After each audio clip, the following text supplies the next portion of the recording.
আসসালামু আলাইকুম, কেমন আছেন সবাই? আমি যে ভালো নাই, এই ভিডিওতে সবাই দেখতেছেন আমি যে ভালো নাই। ভালো কিভাবে থাকি আসলে, আর আমরা তো কৃষির সাথে জড়িত। কৃষি কাজ না করলে আমরা দুই বেলা দুই মুঠো ভাত খাওয়া সম্ভব নয়। কারণ এখানে আমাদের এখানে যেটা দেখতেছেন এটা কিন্তু সাগর নয়, এটা একটা গ্রাম। সবাই বলে একটা যদি মেল হয়, ফ্যাক্টরি হয়, একটা গ্রামের জন্য কর্মসংস্থান হয়, গ্রামের ছেলেপেলেরা ওখানে কি চাকরি করবে? যে দেখতেছেন এটা হলো একটা বড় একটা প্রজেক্ট। এই প্রজেক্টে বা মেল হবে, ফ্যাক্টরি হবে, যা হোক না কেন সবার জন্য একটা কর্মসংস্থান হবে। আমরা সবাই খুশি, তাই না? কিন্তু না, আমরা সাধারণ জনগণ আমরা খুশি না। কারণ এই যে এটা আমার বাড়ি না, আমার এই পিছনে ক্যাম্পাস সামনের দিকে আরও আছে, সবাই এখন পানিবন্দী হয়ে আছে। যারা কৃষি কাজ করে মানে পেটের খিদা ধারণ করে, তারা কৃষি কাজ করার জন্য এবং জমিন বোনার জন্য জ্বালা যেগুলো তৈরি করেছে সব পানির নিচে যাইতো। কিন্তু কোন দিকে?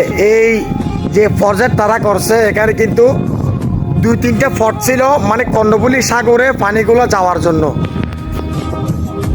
কিন্তু তাদের ফ্যাক্টরির কারণে বা তাদের জায়গাটা ভরাট করার কারণে এখন আর পানিগুলো যাচ্ছে না। কেউ দেখতেছে না। আমাদের এলাকায় অত সম্মানী লোক আছে, মেম্বার আছে, চেয়ারম্যান আছে, তারাও কিন্তু দেখছে না। তারা বলবে কিভাবে? তারা যদি বলে তাহলে তাদের একটা গোপনীয় প্রফিট যেটা পকেটে আসবে এটা তার আসবে না। আমি ভিডিওটা করতাম না, আমার দেওয়ালে ফেটে গেছে তাই আমি করলাম। মানুষ কতটা ধৈর্য হারা হলে এরকম কথা বলে, সেজন্য আমি বলতেছি। কার এগেস্টে গেল, কে আমাকে কি বলবে, আমার কিচ্ছু যায় আসে না।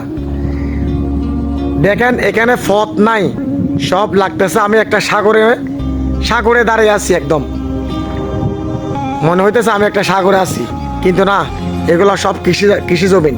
এখানে সব আবাদ করা হয়। এখন থেকে আর 5 দিন পরে 10 দিন পরে কিন্তু আমরা এখানে ধান বুনবো, ধান লুকবো। কিন্তু এই পরিস্থিতি আর এখন নাই। এখানে তো এখন সাগর হয়ে গেছে, লুকবো কিভাবে? ঠিক আছে, যদি দুর্যোগ আসতো তা কিন্তু না। আল্লাহ তাআলা বৃষ্টি দিছে, ঠিক আছে, আল্লাহর সাথে তার যুদ্ধ করা যায় না।